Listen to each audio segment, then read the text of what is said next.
The crimes that were committed on that brutal July night were so far out of the range of normal understanding that now, more than 3 years later, we still find it difficult to accept that they happened in one of our communities.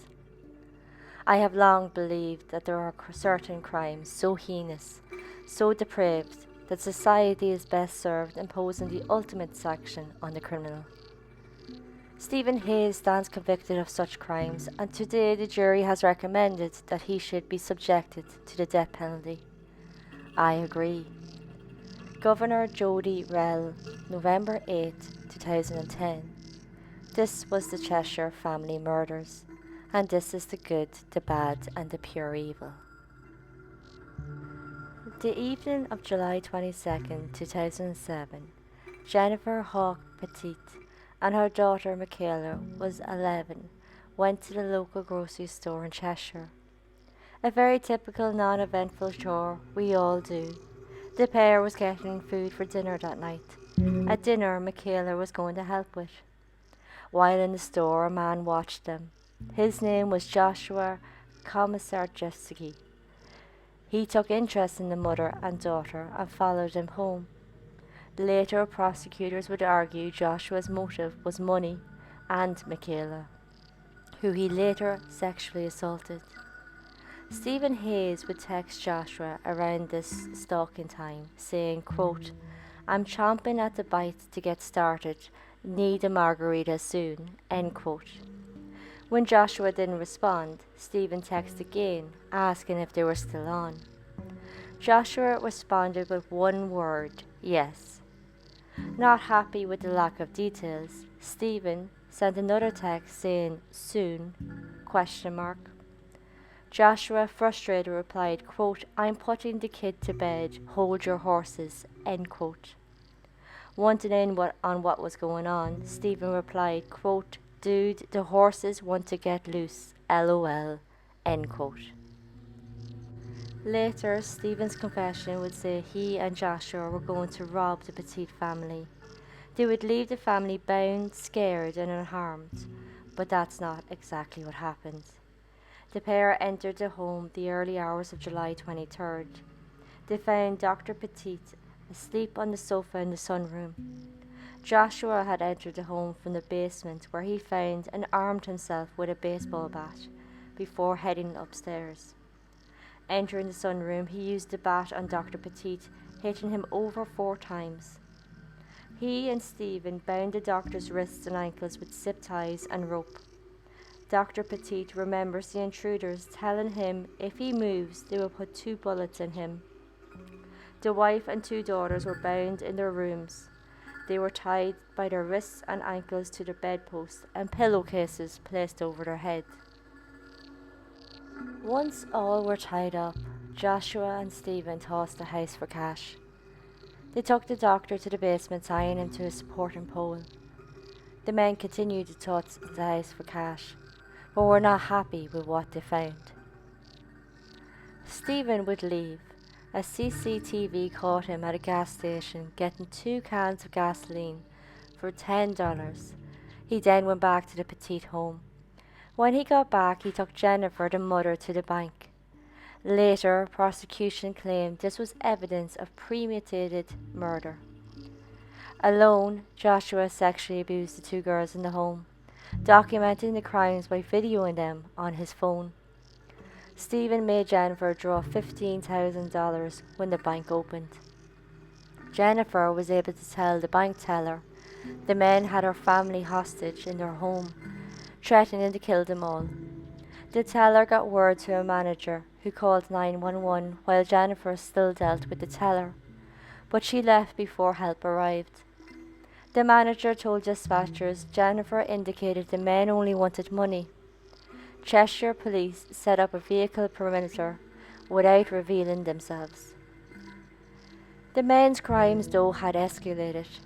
Joshua had sexually assaulted 11-year-old Michaela, only confessing to it much later in interrogations. Evidence of Michaela's rape was found in her autopsy by State Medical Examiner Dr. Wayne Carver. Joshua photographed the assault and rape on his phone. During his interrogation, he would say that he thought Michaela was older, 15 or 16. Forensic testing showed bleach on Michaela's clothing. Given the appearance, Joshua tried to clean DNA from the assault. Stephen raped Jennifer, blaming Joshua for it by provoking him. Dr. Petit could hear his wife's assault. He yelled out for them to stop. He managed to get free and escaped to get help. When asked later about the escape, he spoke about a jolt of adrenaline and the need to escape, saying, quote, "I thought it's now or never, because in my mind at that moment, I thought they were going to shoot us all," end quote. With the doctor gone, Joshua ran to tell Stephen, who was still raping Jennifer. Stephen then strangled her.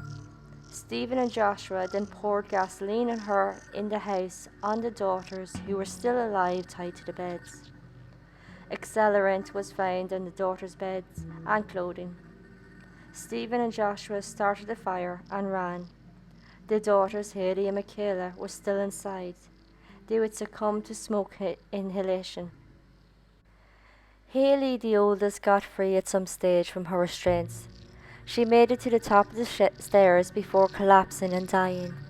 3rd and 4th degree burns were found on her feet, suggesting she was close to the fire when she died.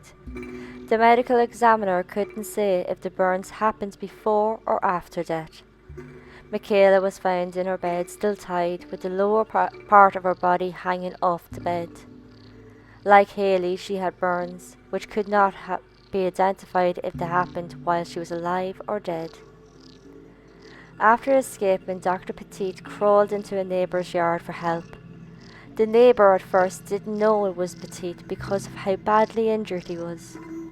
Stephen and Joshua stole the family car and fled. Police surveillance immediately spotted them and went after them. The pair were arrested a block away after crashing into a police car. From start to finish, the home invasion lasted 7 hours. The pair confessed to murdering the girls and the mother. Detectives would say Stephen reeked of gasoline while being interrogated. Each man blamed the other as the mastermind of the invasion. Joshua even pointed blame to Dr. Petit. A diary of Joshua's was entered into evidence, and in it he called Dr. Petit a coward, saying he could have saved his family if he wanted to. Looking at the victims, you have the mother and wife Jennifer Hawke Petit. She was a nurse and coordinator of Cheshire Academy, or private boarding school. In 1985, she met her husband at the Children's Hospital of Pittsburgh. She was an oncology nurse and he a third-year med student. They married shortly after meeting in 1985. The daughters, you have the oldest, Haley, who has just graduated from Miss Porter School, a private college. She played sports and was home rule student. She was set to attend Dartmouth to study medicine. Their mother, Jennifer, would be diagnosed with MS. After this, Haley was active in fundraising for MS research. She captained a walk MS team called Haley's Hope. Michaela was the youngest and she was attending a private school. She was hoping to take over Haley's Hope when Haley went to Dartmouth, renaming it Michaela's Miracle.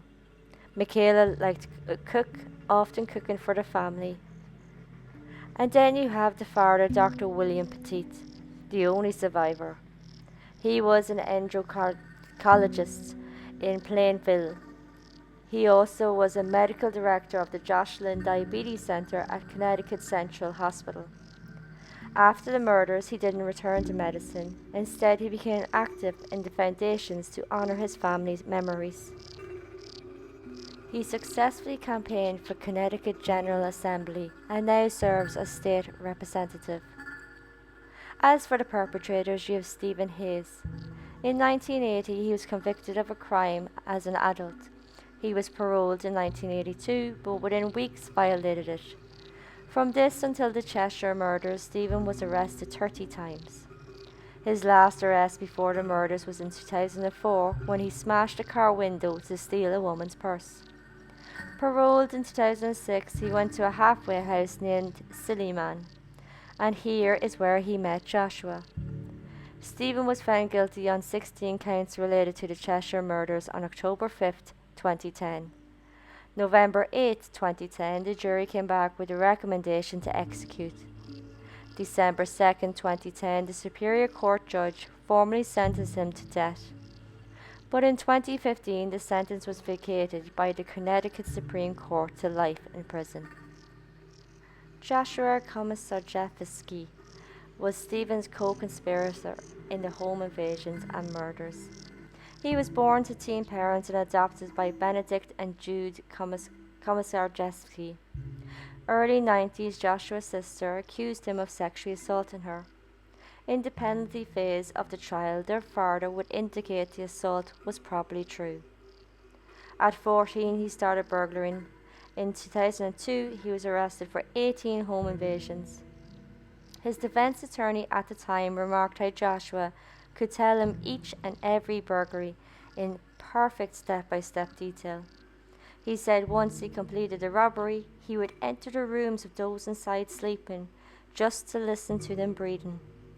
He would go on to explain he did this as he enjoyed the rush he got, invading the homes and violating their security. Joshua was convicted of 12 counts burglary December 2002. He was sentenced to 9 years with 6 years of special parole. In sentencing, the judge James Bentivigna said Joshua was, quote, a calculated, cold-blooded predator, end quote. April 2007, Joshua was paroled. Connecticut law had prosecutors send the parole board a transcript of sentencing procedures. But the parole board that released Joshua never got the transcript and wasn't aware of all the details regarding his case. Once paroled, Joshua stayed at the halfway house Silliman. From the arrest of the murders, Joshua remained at Walk Reception Centre in lieu of a $15 million bond until his conviction. His trial began September 19, 2011, and October 13, 2011, he was convicted on all 17 counts. December 9, 2011, the jury recommended a death penalty by lethal injection. But 2015, like Stephen Hayes, the Connecticut Supreme Court vacated the sentence to life in prison. August 16, 2016, the men were transferred to separate prisons in Pennsylvania. August 18th, after being transferred, Joshua tried to commit suicide by hanging. Joshua is currently looking for a retrial. He claims his attorneys weren't provided with recordings that would help his case. Apparently, they were destroyed in a lightning strike in 2010. In 2014, backups were found at Cheshire Town Hall. Joshua's attorneys argued these recordings could help their point that police were inadequate in their response, and so questions of credibility about their testimony could be raised. Joshua also says he didn't receive a fair trial due to the location. The request to move the trial was denied. September 2019, the case was heard by Connecticut Supreme Court, and on April 12, 2021, Joshua's appeal was rejected in a 7-0 decision.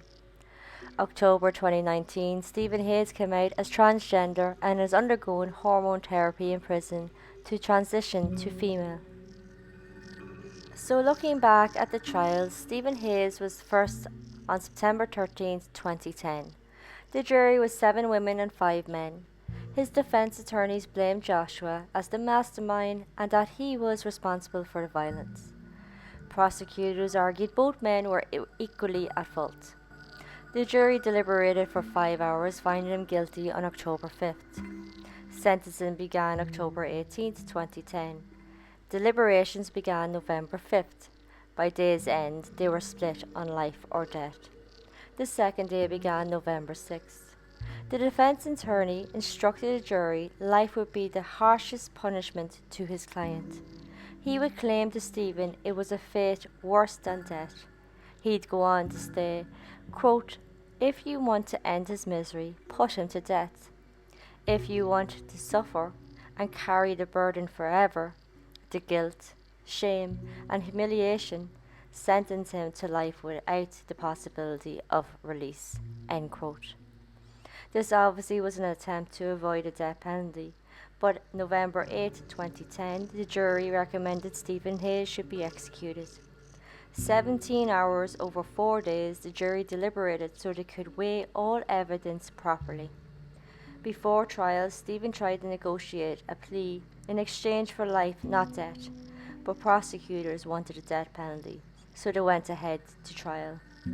At a press conference after the verdict, Dr.petit said, quote, "We all know that God will be the final arbiter, and I think the defendant faces far more serious punishment from the Lord than he can ever face from mankind." End quote. For the first time ever in the state's history, Connecticut State Judicial Branch offered post-traumatic stress assistance to jurors who served a long 2 months on the triple murder trial. This was due to the disturbing images they had to see and to the horrific testimonies they had to hear. December 2nd, 2010, Stephen Hayes apologized for the pain and suffering he caused the family. Judge Blue gave 6 death sentences, 1 for each of the capital charges. He added a sentence of 106 years for the crimes in the house invasions, including kidnapping, burglary, and assaults. The judge ended with, quote, "This is a terrible sentence, but is, in truth, a sentence you wrote for yourself in flames. May God have mercy on your soul," end quote. As a formality, an execution date, May 27, 2011, was given, although with appeals this would be delayed for years. The state would abolish capital punishment, and Stephen's death sentence became life in prison in August 2015. Joshua Commissar Jeske, his trial at first was postponed and a plea was tried to accept guilty and get life, but prosecutors, like in Stevens, wanted a death penalty. The trial started September 19, 2011. At first, the attorneys tried to blame Stephen Hayes, saying he was the mastermind and Joshua was confused, easily led, who didn't intend killing anyone. October 13, 2011, Joshua was found guilty. December 9, 2011, the jury recommended the death penalty. January 27, 2012, Joshua was sentenced to a death by lethal injection. Judge Blue would this time say, quote, "This is a terrible sentence, but it's one you wrote yourself with deeds of an unimaginable horror and savagery," end quote. Joshua would give a statement saying, quote, "I will never find peace within. My life will be a continuation of the hurt I caused. The clock is now ticking, and I owe a debt I cannot repay," end quote. Joshua would admit his part in the crimes, but insisted he didn't intend anyone to die. In the victim's impact statement, Dr. Petit said the crime to him was a personal holocaust, saying, quote, "I have a difficult time sleeping and trusting anymore. I hope to continue to honor my family. I push forward in the hope that good will overcome evil," end quote. Joshua's execution was set July 20, 2012. Again, delays had been pushed, and then, like Stevens, it was overturned to life in prison in August 2015. The crime had a huge impact on Connecticut laws regarding the death penalty. It would be cited as a reason that any repeal of capital punishment in the state should not extend to those already on death row. 2009, Connecticut General Assembly sent legislation to abolish the state's death penalty to Governor Jody Rell to sign into law. But June 5, 2009, Rell vetoed the bill and cited the Cheshire Murders as reason for denying it. April 11, 2012, Connecticut House Representatives voted to repeal capital punishment for future cases.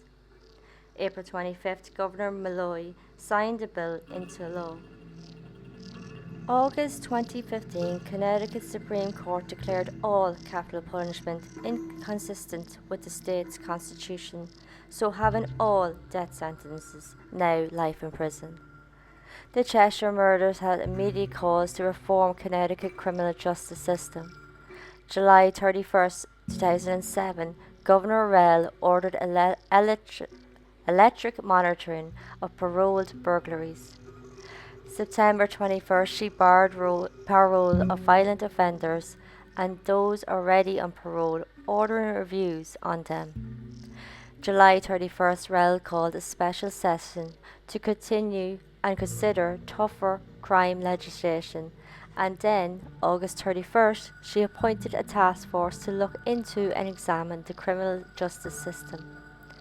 January 25th, 2008, Rel signed a bipartisan crime bill which was 43 pages long. Home invasions would be a new class resulting in a prison sentence of up to 25 years. From the bill, an upgraded computer system was paid for to help law enforcement agencies. 2007, Dr.petit established the Michaela Rose Petit 14 Scholarship Fund of the Chase College School. He also established the Haley's Hope and Michaela's Miracle MS Memorial Fund. January 6, 2008, 130,000 candles were lit in front of thousands of homes in Cheshire for Cheshire's Lights of Hope fundraising for MS and tribute to the Petit family. The event was set up by local couple the Walshells and raised $100,000 to the Girls' Memorial Funds. August 5, 2012, Petit married a woman called Christine, and they had a son in 2013. He currently serves in the Connecticut House of Representatives. He condemned the abolition of death sentences in 2015, believing the court overstepped, urging them to reconsider, but they did not. The men who invaded his home and killed his entire family are in prison now for life, destroying his life and home for no other reason than pure evil. And that is the Cheshire Murders story. Thank you for listening. Like and subscribe on my YouTube channel to keep up with all stories. Or join me next time for the story of John Lennon, an English singer, songwriter, musician and peace activist.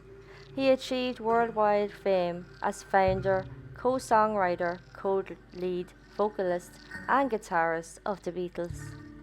Sadly though, he would be shot and killed by Beatles fan Mark Chapman. Until then, this was the good, the bad and the pure evil.